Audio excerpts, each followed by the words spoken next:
দেখো দোস্ত, এই টিএমসির কিছু কিছু নেতা নেত্রীরা আছে, এরা ভোটের আগে মোটামুটি এদের কাণ্ডমাণ্ড দেখে তোমার পা থেকে মাথার চুল অব্দি গরম হয়ে যেতে পারে।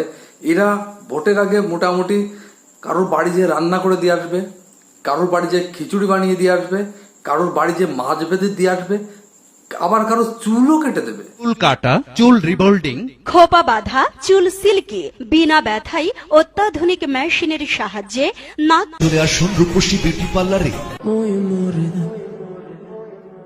কিন্তু গুঁড়ো গোড়া সলমে কাকু কাকিমারা, তোমরা একটু সাবধানে দেখো, সামনের ভোট আসতে না আসতে দেখো আবার তোমাদের বাড়ি যে তোমাদের আবার অন্য কিছু কেটে না দেয়, তারপরে কিন্তু সমস্যার মধ্যে পড়বা। কিন্তু দোস্ত, আমার একটা কথা মনে পড়ে যাচ্ছে, এইসব টিএমসি নেতাদের মাঝে মাঝে যদি অনেকে রোস্ট করে, ঠিক আছে, অনেক রকম কথা বলে, কিন্তু দোস্ত এরা শুধরাবে না। মানুষের কোনো কিছু বললে পরে মানুষের শুধরায়। একটা ছেলে পড়ছে না, তাকে যদি কাম কেলানো হয়, কেলানোর পরে কিন্তু সে পড়তে বসে, ঠিক আছে, সে কিন্তু ফাজলিমি অনেকটা কমিয়ে দেয়। কিন্তু দোস্ত এরা সেই পদের লোক না। এগে মোটামুটি যতই তুমি রোস্ট করো না কেন, সেই জিনিস এরা ঘন ঘন ঘন ঘন সেই তাই করবে, চেঞ্জ হবে না।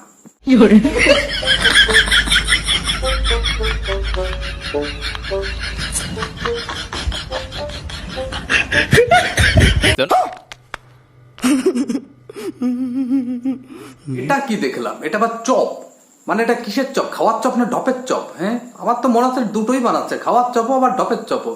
তা দোস্ত, আমাদের দিদি কি বলতো মনে আছে? তোমাদের মনে নেই তো? আমি মনে করেই দিচ্ছি। দিদি বলতো না চপ শিল্প বানাতে? তো এই দিদি ছোট বোন, হ্যাঁ, সেই কারণে দিদির কাছ থেকে শিখে এসছে তো চপ শিল্প বানানোর কথা, ঠিক আছে, তার জন্য এসে সবাইকে শিখাচ্ছে চপ শিল্প কিভাবে বানাতে হবে। তার দোস্ত, তোমরা কাজ করো, এদেরকে ভোটে জিতাও, তোমাদেরকে চপ শিল্পের ফ্যাক্টরি খুলে দেবে, কোনো অসুবিধা নেই। এদেরকে জিতাবা, ঠিক আছে, ভোট দিয়ে দিয়ে তোমাদেরকে চপ শিল্প তোমাদের ফ্যাক্টরি খুলে দেবে, কোনো অসুবিধা নেই। সবাই জানিয়ে নাও, একদম বিনা পয়সায়, কিন্তু একদম মানে এটা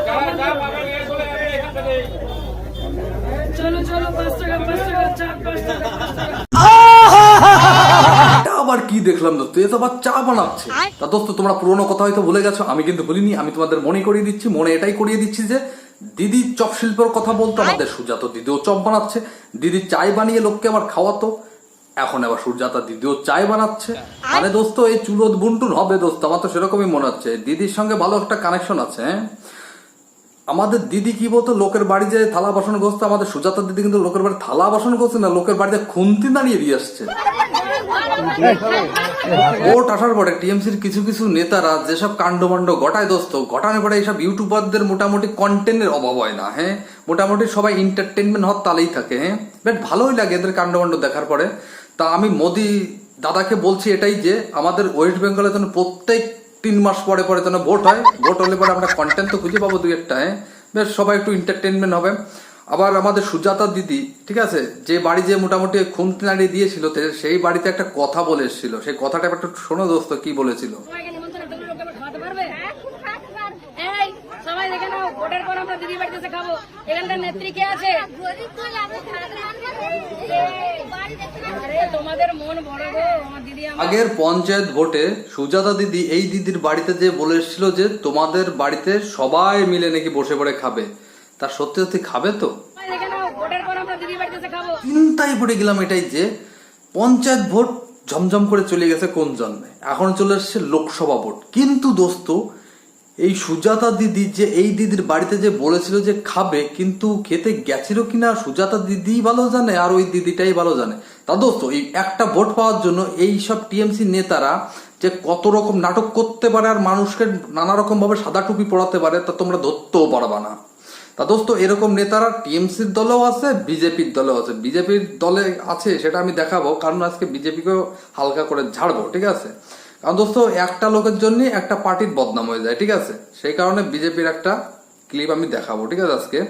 তা দোস্ত, পাবলিককে এরকম ভাবে সাদা টুপি পড়ানোর পরেও পাবলিক যে এইদেরকে কিভাবে ভোট দেয়, আমি দোস্ত এখনো ধরতে পারি নাই।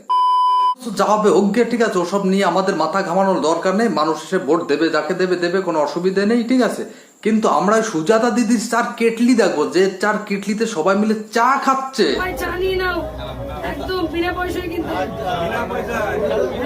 আর কেটলি দেখার পরে দোস্ত চার পর থেকে কেমন যেন আমার ভক্তিটাই উঠে গেল। মাঝে সাথে একটু চা খাতাম, কিন্তু এই চার কেটলি দেখার পরে আমার আর মনে হচ্ছে না দোস্ত চা খাই। কিন্তু এরা চা খাচ্ছে, কেন খাচ্ছে সেটা কি জানো? তোমরা জানো না তো, তোমাদের জানবা কিভাবে? কারণ দোস্ত আমি বলছি, কারণ হচ্ছে ওই ভোটের জন্য, একটা ভোটের জন্য লোককে ইমপ্রেস করছে যে দেখো আমরা কত সুন্দর এরকম ভাবে চা খাচ্ছে।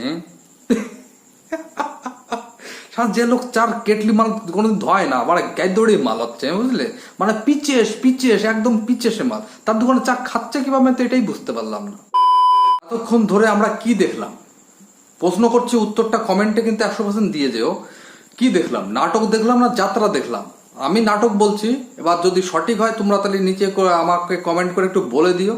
তাহলে চলো এবার দোস্ত, এতক্ষণ আমরা নাটকটা দেখেছি, ঠিক আছে? জানি না এটা নাটক না কি অন্য কিছু যাত্রা হয়েছে, কমেন্ট করে বলে দিও। এবার চলো আমরা সুজাতা দিদির একটু ভাষণ শুনি।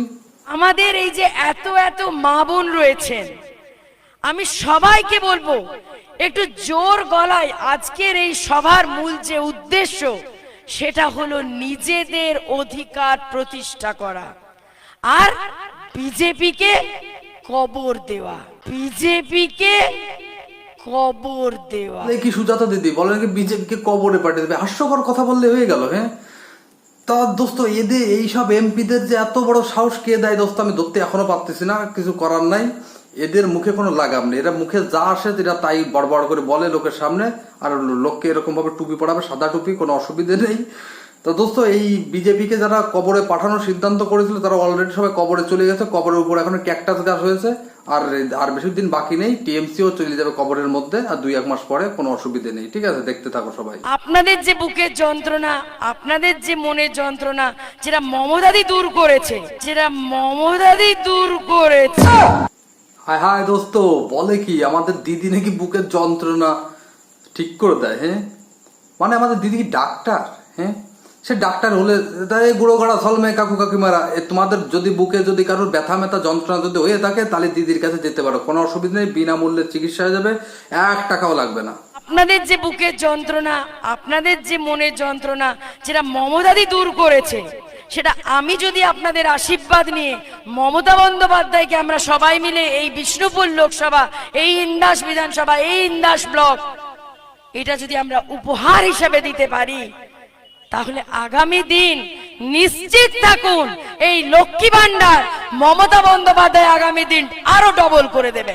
এবার মনে হয় সুজাতাদির সিট গেল পুরো বরবাদ হয়ে যাবে, ঠিক আছে? কারণ এই কথা যদি লক্ষ্মী ভান্ডারের কথা দিদি যদি জানতে পারে ডবলের কথা, সুজাতাদির মাথায় দিলে যে এরম বাড়ি দেবে, মাজা ভাঙা কুত্তায় যাবে, মানে লাস্টে রাস্তায় চলবে এরকম 2 ঠ্যাং ঘষতে। হ্যাঁ, তাহলে দোস্ত একটা উদাহরণ দেখই, আমি হচ্ছি বাড়ির জব্বক কুড়িয়ে, এরকম কুড়িয়ে মানে টাকা না দিলে আমি কিন্তু শুনি না, মানে যেদিকে 1 টাকা লাগে সেদিকে আমার 2 টাকা দিতে হয়, ঠিক আছে? তা আমার বাবা বলছে কি, বলছে এক কাজ কর, তুই বাজার করে আয়, ঠিক আছে? আর আবার ঘরের মালিককে আমার মা, ঠিক আছে? এখন বাবা বললো কি, বললো এক কাজ কর, তুই বাজার করে আয়, তোকে আমি 200 টাকা দেবো, ঠিক আছে? বাজার করতে দিয়েছে আমাকে 500 টাকা, এবার বলে দিল কি 200 টাকা দেবে। এবার আমি গেছি মরতে বাজার করতে, আনন্দে খুশিতে গেছি। এই কথা যদি এবার জানতে পারে আমার মা, যদি বলেছে 200 টাকা দেবে, ঠিক আছে, তাহলে আমার বাবার অবস্থাটা কিরকম হবে বলতো? পাড়ো বেড়ে মাথায় তুলে। হ্যাঁ, সেরকম ঘটনা ঘটবে সুজাতাদিরও মনে হচ্ছে। ক্রমেও বিজেপিকে একটা ভোটও দিয়ে ভোটটা কেউ নষ্ট করবেন না, কারণ বাংলায় বিজেপি কোনো দিনও আসবে না, জেনে রাখুন। আমি এটা ভবিষ্যৎবাণী করছি, आप कहाँ के ज्ञानी बाबा? আমি আগেই বলেছিলাম এই টিএমসির লোকদের মুখের কোনো লাগাম নাই, ভবিষ্যৎবাণী করছে।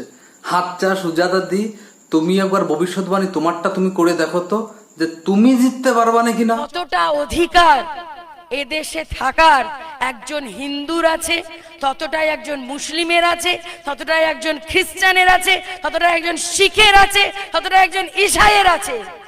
তাই মমতা দিয়ে একটা কথা বলেন যে হিন্দু মুসলিম শিখ খ্রিস্টান ঈসাই দিনের শেষে মোরা সব বোন ভাই। হিন্দু মুসলিম ভাই আমাদের সুজাতা দিদি বলছে, আর আমাদের দিদিও নাকি বলেছে।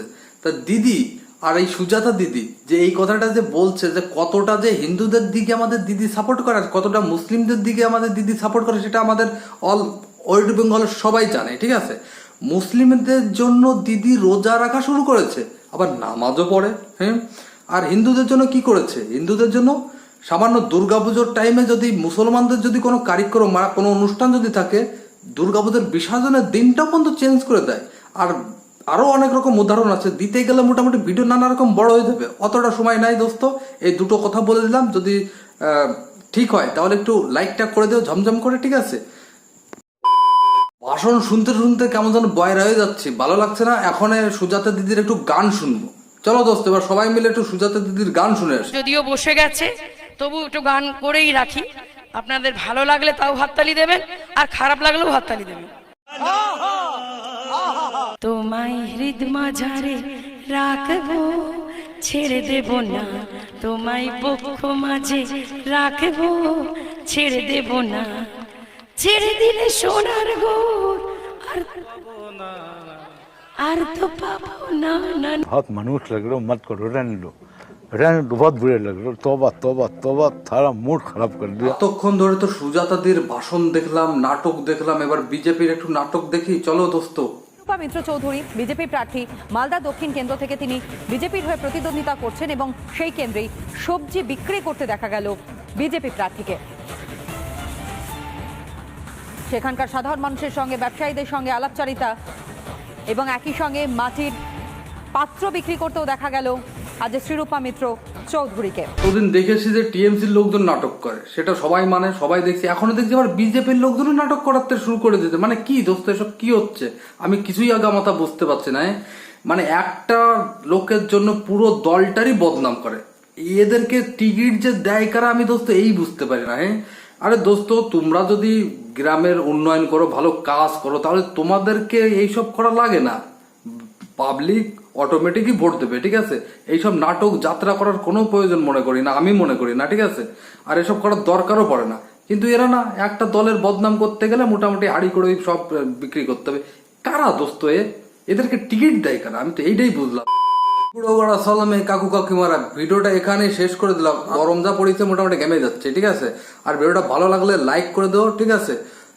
অনেকদিন পরে বলছি লাইক করার কথা, ঠিক আছে, লাইকটা করে দিও। আর সাবস্ক্রাইব তো সবাই করছো, ঠিক আছে, তার জন্য অসংখ্য ধন্যবাদ। আবারও দোস্ত দেখা হবে নতুন কোনো ভিডিও নিয়ে 2-1 দিন পরে, ততদিন সবাই সবার খেয়াল রেখো। কিন্তু দেবদাকে নিয়ে যে ভিডিওটা অ্যাড করলে পারে মোটামুটি সে 16-17 মিনিটের ভিডিও হয়ে যাবে, অত বড় ভিডিও কেউ দেখে না, সেই কারণে ওই দেবদার ভিডিওটা অ্যাড করলাম না, ঠিক আছে। ওকে দোস্ত, বাই, পরে আবার দেখা হবে দেবদাকে নিয়ে।